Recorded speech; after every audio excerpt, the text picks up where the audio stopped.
We're here with Tim Uffindell. And Tim, I actually want to ask you, how do you identify yourself? This is always a tricky one when people try and say, introduce me, say, hey, this is Tim, and because I do so much and I have done so much over the last decades professionally. So, how I would describe myself today as a vocal coach and choir leader. Those seem to be the two big themes that are working for me at the moment that describe me professionally. And what music genres do you work in? So if I'm working with one-to-ones, I work with the people and work with what they bring me. And so I cover a whole range of different genres. But more specifically with choirs, I work with gospel. And you've been doing quite a lot of work, particularly in Scandinavia. So Mm, I keep seeing reports of things happening in Scandinavia and you Gospel Fest, yeah, going yes. gospel going and fest and things. working with choirs and, Mm. and stepping in at the last minute and doing all sorts of things. So the question that we want to ask you is how and why did you come to us? Because you're already very experienced, and presumably there was something that you felt you needed to add to, some growth point you were looking for. Mm. What was Yes. that? Yeah, absolutely. So before I answer that question, I'll just zip back slightly to the Scandinavia thing because that's quite important to understand where we've come from. Yes, I've done lots of different voice things. I graduated with a master's. I did graduate a master's. Graduated from Winchester with vocal and choral studies. And a lot of your guys' books was the reading material, and we even worked with Mm. you guys a couple times on that course, of course, slightly before its time, unfortunately, but was great for me. And since that course, I was then always working with people and with voice in whatever capacity I could. And when you're a freelance musician, you've got to do as much as you can wherever you can. And I ended up traveling all over the place, doing Mm. different bits and pieces, whether that was working at universities or with schools or whatever that kind of thing is. And suddenly this kids choir came onto my radar that was coming from Norway, and I happened to be in the right place at the right time and said, can I get involved? And they said, yeah, that'd be great. Thanks very much. And then bridges started to get built with Norway, went over, met the team, and they liked what I did. They invited me to come and lead at the International Soul Children Festival 2022, which was quite a big gig. So it was with 1,700 kids on a big stage in the heart of Oslo. No one knew who I was, and it was brilliant because I walk on the stage and people go, welcome, Tim. And people are like, who's this guy? By the end of it, they were happy to see me, which was very lovely. But from that experience and exposure, so many more offers and opportunities came out through Norway. Opportunities to work with kids, do other little festivals, do workshop weeks. I'm now part of the management team for the UK, but also I go and teach teachers how to teach in Norway, teach choir leaders how to teach, especially with the Soul Children gospel model of music, faith, and fun, and how you put all that together. And then I was approached there and was asked the question, have you considered working with adults? And the answer was absolutely not, because they're scary. Kids are great. Kids understand the authority. They understand that I'm the one, the teacher in charge or whatever it is. But Mm. adults, they're probably better than me. They know more than me. And it's going to be that sort of scary transition. And also, I'm an idiot when I teach, and I love that. And I thought, do I have to change that if I suddenly start working with adults? Do I have to suddenly behave and be sensible? Turns out, absolutely not. And so then I was given the opportunity to work with adults, again in Norway with a big gospel festival. My first experience teaching adults was with 400 adults, and I was absolutely terrified, but went on, did my thing, and so this is what I can offer. And thankfully, they liked it. And then similarly, again, more opportunities have come from there. And it wasn't until then that I decided, let's go and build a series of adult gospel choirs back home. We did live in Lancashire, in Chorley, for 5 years, but our families are all based down here.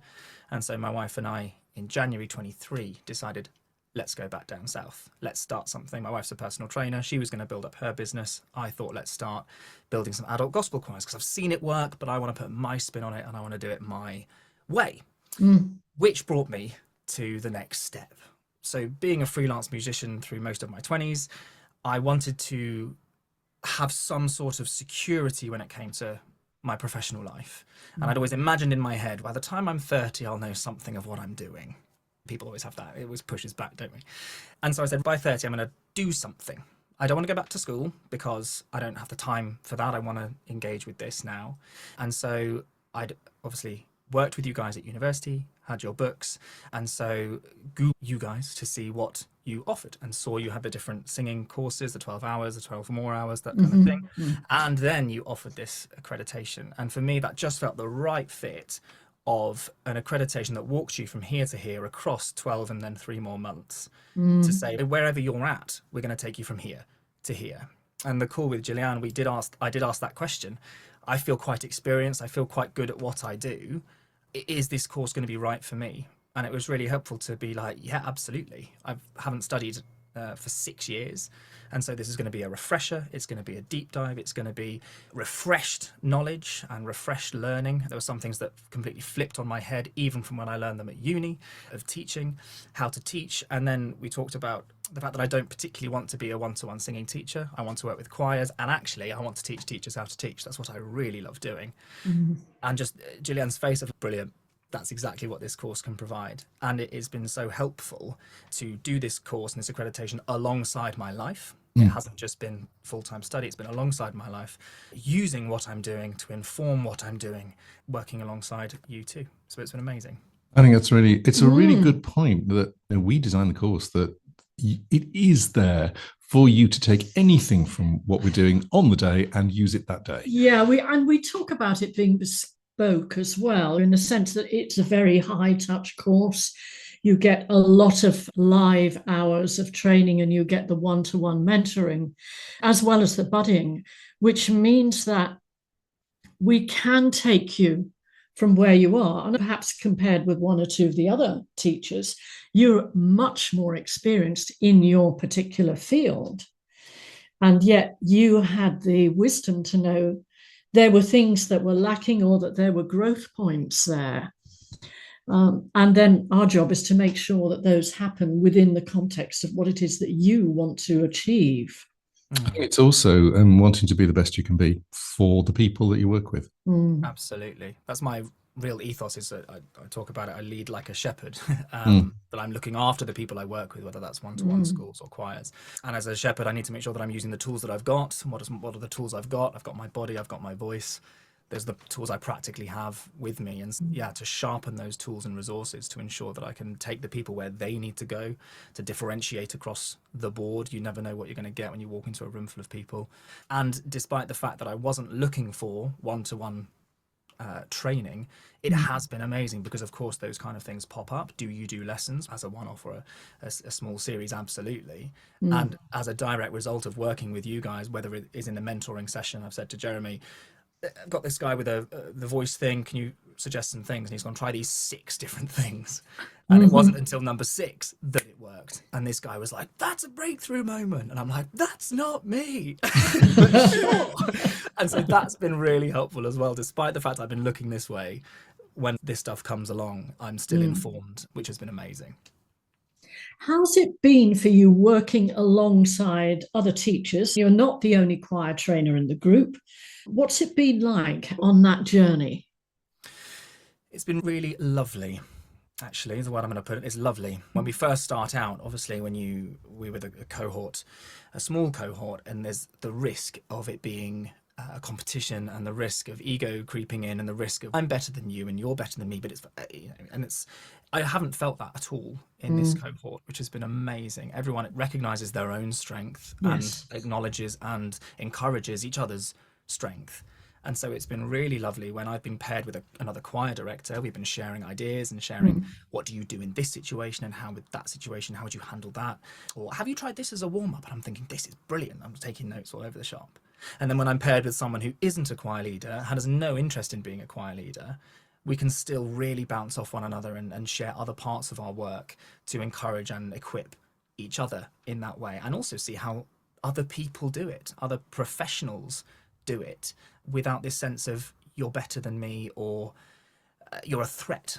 And I think that's part of the benefit of being online, and we have an international cohort, which is great. I don't think I'm going to be stealing many of my German colleagues' students, but also, even though some of us are actually quite geographically close, we're thinking, how can we work together? We're already thinking of how can we put workshops on that benefit each other, and can you come in and do X, Y, Z? I've actually done a piece of work with one of my cohort members already. She saw what I do with Drama Spectrum. Absolutely. Yes, fantastic. The young boys. It was brilliant, really good fun. So that was a really excellent network. And so we're just supporting one another. It's great. Thank you. And do you see yourself, I know this is something that we've talked about in mentoring sessions, with the whole growth of understanding about what's known as social health, Mm. which the World Health Organization is talking about as being a global issue, a global problem. And we know that when people sing together, it helps us address social health. Do you see yourself as having a role in helping maybe the bog standard singing teacher who works in a one-to-one situation, who's actually looking to branch out because they do have something to offer if they start to form a choir? Do you see yourself doing that in the future? I would love to be someone who's recognized as a helpful and reliable person in this industry. Mm. Yes. If someone wants to do something a bit different and thinks, actually, I'm in Reading, I'm never going to go to Reading, it's too far, I can't be bothered, I've got other bits and pieces to do down here. If someone in Reading wants to start a choir and do something exciting and engage community in that way, if they said, who's a good choir trainer? Tim, I would love that. That would be fantastic. And I would take them on the journey from here to here. And I do this sometimes with training, and people say, Tim, we'd love to clone you. I get that phrase a lot. And I think, please don't do that. One of me is more than enough. And I explain that I've got my unique set of experiences from my personal life, being a child up the way through to now, and then my professional life as well. My experience has been me and has made me. And that's not you. You can't have that. Sorry, that's mine. And in the same way, I can't have your experiences. So steal what you want from me, that's absolutely fine, and then rework it to make it yours. If you want to have my energy, then go for it. It will cost you, but go for it. If actually you want to be a bit more chill and a bit more slow, then just take what I offer and then rework it so that it works for you. And I find that I immediately push back on that sentence of we should just clone you. That's just not helpful, because I want to equip and enable more people to do it, not just to do it in the Tim style, because that's nonsense, but to do it in their style that best serves the people they're working with. I think that's really useful, and I know that we both do that as well. I think it's the idea that some knowledge is not copyrightable, because knowledge is knowledge. It's just it's a thing. Even skill isn't. Yeah. It's obviously you can acquire skill. What I think is interesting is when people want to do something and they just want to take what you've got and paste it onto themselves without actually understanding that the person is part of the information. And I love finding what people can do, even with the same piece of information. What can people do that brings themselves into it? And then we get to recognize that person. We get to recognize the person in front of us doing what they do. And it doesn't matter if they're doing the same piece of information, because they will do it differently. Yeah, and the context really is different. If I think about our three main choir trainers on the course this time, you're all different. Yes. And then there's at least one other person who's dipping her toe in that area as well and absolutely loving it. And all of you would use the information that we might learn either from each other or with us. You would use it slightly differently. And as you've said, so it should be. I have a question for you. What's changed since you've started with us? My own confidence has changed. It's grown, which has been amazing. That's been a combination of walking with you guys and also walking with the choirs. So I set up my choirs a year ago, and so one is a year old and one is about 9 months old. And I feel confident in my ability to lead. It was wonderful reflections from the end of term is that people said, you don't realize how much this choir means to us. So although on one level I'm just doing my job and I'm making choirs, and routinely we get together and sing and we perform and all of that jazz. Actually, I feel more encouraged to put myself into the mix. And what I love is community and bringing people together. And as I said, I wrote them a very long email explaining some changes as we streamline moving forward.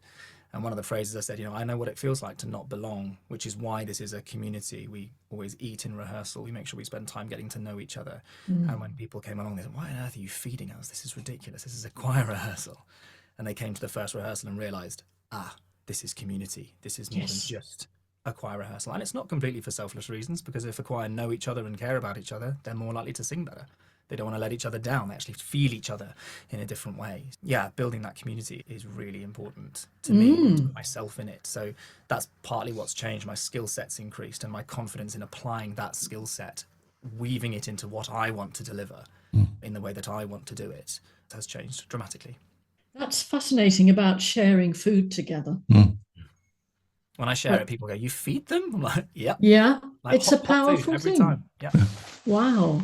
So I want to ask you, Tim, because I know you are very passionate about people's right to sing and their right to have a voice. Tell us about that. I don't know where this has come from for me. I've always been interested in voice, always made stupid sounds, silly accents, impersonated people. It's just been part of my tapestry growing up. My family really encouraged it. And then I do what I do now. And I'm teaching children how to sing, teaching adults how to sing. It just is quite normal. And then a few things happened. We moved to live in Lancashire. And it was very interesting when we moved there and people realised what I did. And again, what do you do? I was like, well, I'm a vocal person. And they said, oh, wow, you must think that we speak like scum. It was a genuine comment that someone said. And I said, I'm sorry, what? He said, you must think that we talk like scum. I said, interestingly, because you're making an assumption based on my accent. True. That I have an assumption about you. It was fast. And I'm quite posh, I appreciate that. But it was like, I didn't realise the north-south divide until we moved up north. And when I was teaching in schools, the kids would be like, you speak weird. And I was like, I know, it's great, isn't it? And we'd do accent play. And so if I was teaching them some songs that needed a Cockney accent, we'd play and we'd put a Cockney accent on it. And my definition of diction evolved from speaking clearly to speaking clearly in your own accent. It was really important to me that these kids didn't think diction was posh and I spoke properly. Yeah. Yes. Nonsense. So that was happening over there. And then I encountered so many people who just told me they couldn't sing. And when people work out what you do, I'm a vocal coach. Oh, you wouldn't want to hear me sing. I sound like a strangled cat. Honestly, I'd love to know how many people have actually heard a strangled cat, because you hear that a lot. So that would just be interesting. I mean, RSPCA, but, that is so funny, because that would be exactly where I would have gone as well. Yeah, Literal, Jeremy Literal Fisher. Yeah. Here's a cat. Go for it. Sounds similar. And when I say I'm running a choir, you wouldn't want me in your choir. And I just hear this all the time. And the question is, well, why not? First of all, I'm a vocal coach. It is my job to take you from here to here, whatever it is. Of course I want to work with you. Of course I want to hear you sing. And if you can shatter the windows, I'll be really impressed. So I can get it on camera, because I'll make loads of money. And so that has just been a drip feed. And so as I started to work with more people, as I started to have a little bit more of a public influence, it became so much more prominent for me to use that platform. That's a bit weird saying that, but to say, no, you can sing. I think singing should be for everybody. Not everybody is going to be an amazing singer, but everybody can sing. And again, I equate it to art. Say everyone, more often than not, can hold a pen or hold a paintbrush and put paints in and do something. Now, if you're anything like me, it's going to be awful. So I can either go, I can't paint then, or I pick the paintbrush up and I carry on and I try and I get a teacher who can teach me how to paint. And then I realise, actually, I don't like watercolours, I like acrylics. Oh, fantastic. Actually, I like charcoal. And then suddenly I'm painting in the way that I want to do. But because it's a skill, I have to work at it. Whereas because it's voice and you can just speak, therefore you should be able to sing. In the same way, if you've got legs, surely if you've got legs, go and run a marathon then. Oh, well, I can't. Why not? You've got legs. You use them all the time. But you need to train, you need to eat, you need to do the other exercises. Just because you've got legs doesn't mean you can run. Just because you've got a voice to speak doesn't mean you know how to use it efficiently to sing. And so those different analogies I find really helpful to say, where are you now? Where do you want to be? Let's do it. And the simplest way to get better at singing is to just join a choir. Be with other voices, singing your bits, and then you can then lock in with them and sing. And even in my choir the last year, people have said, I've come going, oh, I don't know whether I can do this. And they've left going, I'm learning how to breathe, I'm learning how to support, I'm learning about resonance stuffs, because I'm quite fussy with my choir. And one of the keys to getting people in, I said, if you think you're a good singer, come and join my choir. And if you think you're terrible, come and join my choir, and it's my job to make you sound good. And about a third of the members have come because I said that extra little caveat. If you think you're terrible, come along. And they went, he's given us permission to be terrible. And they're obviously not. No, but I love that. I love that. We've had a phrase for years, which is, I could be crap for 10 minutes. Yeah. And it takes the pressure off you going, you have to be perfect doing everything that you do immediately. You don't. Not at all. But I was thinking, as you were speaking, I was thinking about almost everybody listens to music. So people have some level of musicianship. whether, and they have a musical response, whether they have sung or not. But I was wondering how you manage that side of things, which is you're also, particularly with choral work like that, where you have avocational people, maybe who've never sung before. How do you work with that musical skill? How do you bring that out of people? So when I first work with a group, I don't ever sing. And I always, whenever I'm doing a concert, I will always make the audience sing as well. They hate it and I love it. And I always start with sound. I will often do a call and response, like a hello, and then get them to sing it back, and hello, and then just get them voicing, and then start. Kind of the Freddie Mercury thing is always quite helpful. Like the hello, and then the audience are like, I know this one, and they start singing. Similarly with the choir, I take them from nothing to sounds to singing. I find that a really helpful way to just gently move them in. Again, I started it with kids. I started thinking about the kids who don't want to sing, the kids who don't care about it. And if I suddenly start there and go and do a 5-note scale, your turn, you've lost half of them. Yep. Whereas if you come in going, the kids are like, what noise is that? Mm. And it's doing some beatboxy bits and pieces, and they grab their attention because you can make a sound that they can't make, and you give them permission to make a sound that they can't make. And so there's the sort of the notes wise.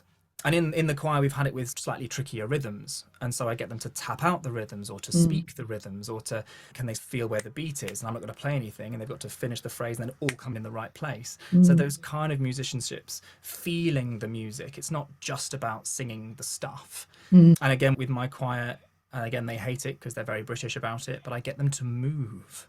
I find it's really important to get them to move. And the phrase I use is, what does your body want to do? And I have this movement scale of 1 to 10. 1 is dead still, don't make me move. 10 is like full-blown choreography. And I say we aim for 8, which tells the 10 people to just rein it in a bit. But also it gives us something tangible to hold on to and to lock onto. And I say you cannot be a 1. So what does a 2 feel like? You have to have some sort of movement. And for so long, because I said this every week and they did hate it, the choir are there doing this, hate this, Tim's making me move. Because if they were still, I was like, no, you're not moving. What does your body want to do? Stay still. No, it doesn't. You want to stay still. But if you listen to music in the car, your fingers might be tapping, your body will move. There is that musical response, as you say, Gillian. And what's been lovely is that they have grown in confidence to now really engage and really move. And I've intentionally left choreography out of it so that they can be free and feel the music. We'll put choreography in at some point, but only when I feel that they're ready. So yeah. That's really nicely explained. And I have to say, as a personal share, when I was training as a singer, I was told not to move because it was a waste of energy. Wow. Can we just say it isn't? It isn't. It's part of the whole experience. It's just so shocking. Yeah. And as it happens, I had quite a poor sense of rhythm. And had I been allowed to move and to feel that rhythm physically, I think it would have made that side of my musicianship a lot easier. When I've worked with one-on-ones and they've said, and they have to be still, whether it's a ballad or whatever it is, I've said, we're going to sing it and we're going to move. And they're like, we're not allowed. I'm like, don't care, do it. And then the phrase I use is channel that energy into stillness, which I'm sure you've said a million times, but it's that thing of, you want to move, right? Stillness is just as energetic. Yes. Because I could stand like this, I can't really be bothered. But if I stand like this, there's just an awareness and an onness that is just differently channeled energy. So it's a shame that you were told it's a waste of energy, because what's holding you up? Like, absolutely. You are energized. Yeah. So when you're working with a choir and you need to get them physically engaged, obviously you've just talked about moving with music, but you're going to be working with a demographic perhaps often that's 70 plus, and maybe people who have physical difficulties. How do you help them with stuff like that? And I want to jump in on top of that, because I also want to talk warm-ups with you. I know you do warm-ups with the choir. Go. Cool. So I will do, most things I will say to them is, if you are able and willing, is what I will normally preface things with. So if you're able and willing, then stand up. If you're able and willing, join in. There is going to be movement. Move to what you can, and move to what you can do today. There was one lady, and I was doing some just energy shaking warm-ups, and she came up to me after. She had a walking stick and was holding one hand up like this, and she was like, I'm so sorry, I can't do it all the way. I was like, I don't care. So the fact that you're moving is brilliant. I said, and if you've learned from me that you have to have it all the way, no, do what you can. with what you've got. If your actual hand can come to here, bring it to there. If you can go all the way up, then go all the way up. That's absolutely fine. Energy and movement. So again, as I said at the beginning, when it comes to warm-ups, I do sound first, and I will engage with physicality first. So they will always stand, and then I encourage them how to stand. So feet shoulder width apart, knees slightly soft, hips slightly soft, zip the spine up, shoulders back, head nice and loose, extra little lift, balloon on the back of the head, and they're there ready to sing. So already they are in that energetic zone. And most of those who even can't stand up for long will join in for this bit, and I make it really clear: if you need to sit down, go for your life. And then I will engage in some warm-ups and things like I do the heel taps again for power. It's quite helpful kind of thing. So immediately they're moving, immediately they're getting involved. And then if I'm feeling that the energy is slightly dipping, I'll just do like a handshake. So hands out, to the side, down, up, and they're just like, what's going on? Because it's a brain shake-up, and it gets them moving. And then we've got everything I do, I put little signals to, so that when I'm directing them and leading them, I can do a secret signal and they know what I'm asking without having to shout at them. And this one here is more energy. And so we discuss this energy scale, which is different to the movement scale, different to the volume scale. It's energy of, if you have this kind of one energy and you're singing a song, you can really tell. Whereas if you're on and it's this, and you can see them do it. And after they've sung, because gospel repeats quite a lot, after they've sung the third refrain, you can see them sit back and go, I know this now. And it sounds great and it looks great and I'm still smiling. And I'm like, your energy has died. And suddenly, bang, they're all back with me.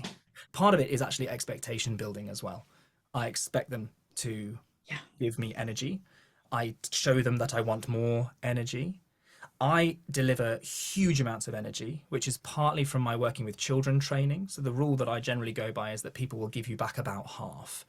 So if you stand like this, they'll stand like this. Whereas if you stand like this, they'll stand like this, which is what you actually want. And so that training hasn't disappeared from working with adults, and they love it. And they're like, you're bonkers. I'm like, yeah, but you do what I want, so it's good. You stick your hands up, you move, you sing. You actually smile, because I'm going a little bit manic. But also we've done exercises with them where I've said it's not, and the phrase I've used is, it's not fair for you to rely on me for your energy. And so I've said, we're in the circle, they've sung it, it's been amazing, I've been conducting them. I'm going to switch off now. Your energy has to be the same. Try it. Don't be greedy. Can't take it from me. It's yours. And then they do it, and they sort of, the feedback is, it's much harder without you. I don't know what to do. And I'm like, you can do it. You don't need me to reflect. You can do it yourselves. Because take me out of the equation, you're still doing it. And so by teaching them as well, it's up to you. It's your responsibility for your own energy. I love that. I'm really pleased that you do that, because this is about clever. separating stuff out, and it's also about making people self-reliant. And I think it's one of the things that can be missing in a choir, because they're so focused on the person in front of them, giving them everything that they need to do. And I think the self-reliance thing is it's like next level. It's what? Oh, sorry, Jim. It's the thing, it's a bit like with us doing more one-to-ones, that we say what we want is for you to leave us because you know what you're doing. And you're saying, I don't want you to be relying on my energy. And I'll use the phrases, you don't need me.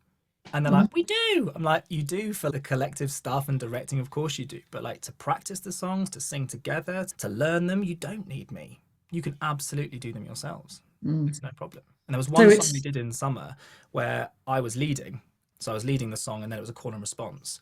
And so I had my back to the choir, obviously, because it'd be weird to lead with my back to the audience. And so we practiced like it. So practice with me facing the audience. I said, now I'm going to turn around and I'm going to lead you with my back. You guys, I said, don't let me down. I can't see you.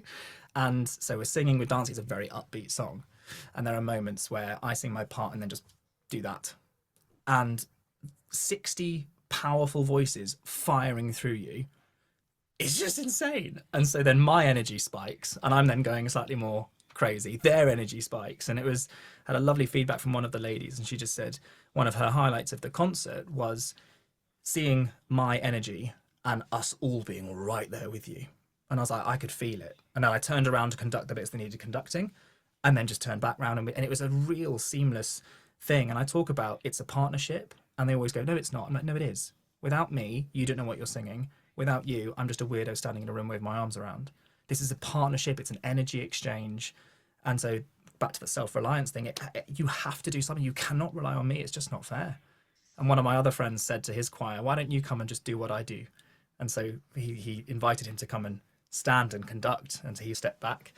And he said, we need to know what's coming up now. What are we doing here? What are the band doing? And he's like, how do you do this? Just to show them that your brain is doing several million different things. And yet you've got everybody held. Please, can we talk brain? Ooh, Let's talk brain. Okay. Yeah. Because I have something I want to say about empowerment, but you go. I want to talk brain with you. Talk to me about your brain.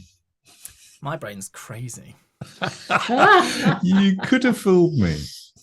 Yeah, my brain is a wonderful and frustrating piece of equipment. Recently, I'm 30 years of age, and last year I was diagnosed with ADHD, which wasn't particularly surprising knowing what we know now, but as a child it didn't particularly show itself. Mine was more of the procrastination, leaving things to the last minute, always making noises and fidgeting type person, not the disruptive, obvious ADHD that we might think about. And so I've been going through a little thing of just going, why is something not quite right? And I'm struggling to do X, Y, Z. I'm exceptionally proud of myself to get to where I am at 30 without knowing what was holding me back. And so for the last year, I've been pushing ahead going, right, I've got ADHD and this is quite exciting because it's enabled me to do everything that I do now. And so part of my brain is that it's constantly looking for new and exciting things, which is why I've got such a varied portfolio across the board, and I take things that I like. The downside of it is that you pick something up, get excited, and then immediately put it down again and never touch it again. But you might have gleaned one or two things from that thing.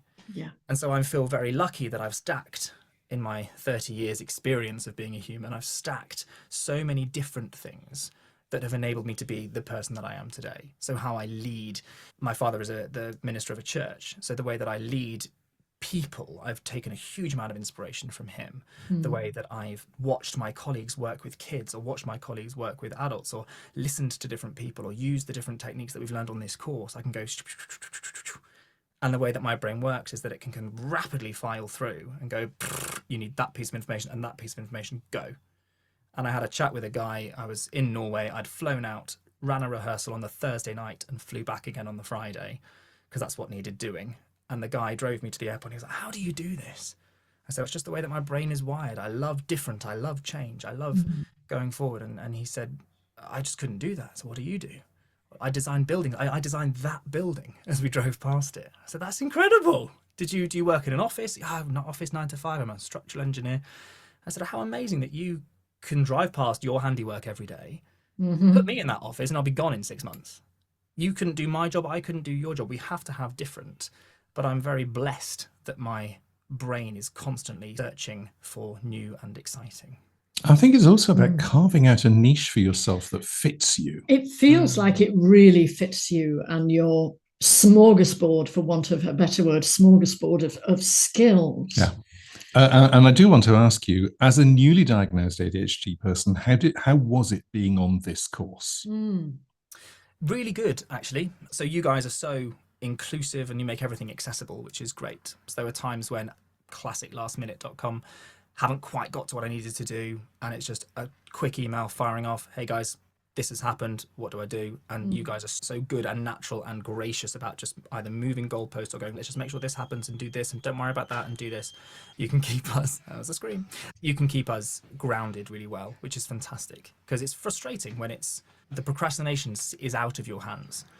And so that's what it feels like for me. So it's not because I'm lazy or I can't, or I don't want to do it, it's because I can't, even a year in. And so being able to say to you guys, hey, I need help, and you go, of course, what do you need? It's been great. I remember actually, if it's okay for me to refer to it, the trimester 1 summary that we asked everyone to do, because you wanted to do it so well and include everything. You were sitting on it and hadn't done it, and you had the sense to reach out for help. And that was I think we got together and I walked you through some of the things you needed to do. We had an extension and off you went. You did it your way, basically. But still did it. And that's really important as well. Yes. You don't let us not do it. You've still got to do it. Yes. But it's in a way that's more accessible and appropriate. I think it's one of the things with it being a hands-on course, both for you guys and for us, is that we go, there's flexibility in there. It is, and we keep saying this, but it really is a bespoke course. Yeah. In that we are doing approximately the same timetable between the cohorts, but every time we've done it has been different, because the people in front of us are different, and the group dynamic is so different, and the people who are there are so different. What they bring with them is different. Yeah, and there have been times where you said it even in the trainings, if you turn to one another and say, I think we'll include that next time. Yeah. And it's clearly you weren't going to, and we've all gone, we don't understand this thing, and you've gone, let's sort it out. So that's been really lovely to have back as well. We're not just press play, off we go. You guys absolutely. That's why we're taking a 3-month pause. We need a break. It's not that we're pausing them together, but we're taking a bit of space between the cohorts, because we've run 3 of them now, and we need to do a little bit of revising and regrouping. And I think it's called lying down, actually. We need to do a bit of lying down. Does that mean you're going to start in January or more? It does. January. It does. Yeah. Oh, that's good. But coming back to you, Tim, what do you see in your near future? ADHD brain, I see all the things. Reality brain. I would really love in the next sort of 12 months to really establish my choirs. They're already doing fantastically well. I want to just take them to the next step musically, confidence-wise. I want them to feel like they really are something special. And they want to bring people into it as well. I don't want massive choirs, but I want a choir that feel really safe. That's the word I use all the time. I want them to feel safe. I want to allow other people access to singing. And so I want to put on sort of one-shot choir days, one-day choirs, whatever we're going to call them, to just get people in. I'll probably stick with the gospel vibe, but again, happy to change around, just to get people in and singing. Whether they want to join a choir, great. If they don't, then great. I'm tempted to parachute into an area, invite different choir leaders and their singers and their friends. I'll put on a day and then say, you can't sing with me, but if you want to sing with these guys, here they are. So again. So it's like a pop-up choir. That's nice. But you're networking with other choir leaders. I think that's a really great idea, actually. Which would be fab. And then I've got my international connections. I'd love to take my choir abroad and be part of that. But equally around here, there might be opportunity to create our own little festival, which would be really fun. And then also what I'd like to get to a point of is doing sort of choir leader retreats. So to bring people in for a weekend or whatever it is, to say, what can you do and where are you wanting to be? And I take them from here to here. And then we're working with a group of people. Either we become the choir or we get another choir in, or however it's going to be. Here's a group of people, go, what can you do? And that'll be with kids and with adults, because it shouldn't just be about me. And I want to equip and enable the next wave of people. And I'm very much in the front of this wave. I'm very blessed to be 30 years of age and doing what I'm doing to the level I'm doing it at. I'm really blessed. And I'm surrounded by people who are 15, 20 years older and doing a good job as well, just as good a job. And so I'm thinking, how can I actually give back quicker? I don't want to wait. I want to give back now. So if people want to find you, how do they find you? So I'm on Instagram and on Facebook, but Instagram is better. So Tim Uffindell. It's a weird name. You'll find it. If you just Google Tim Uffindell, you'll find various bits around me and my website as well. Yeah, those are the ways to find me. And people can see you in action on YouTube as well, can't they? Yes. Yeah. And we'll put links into the show notes as soon as this goes live. Thank you very much. Tim, it's been a pleasure. It's been lovely. Thank you so much.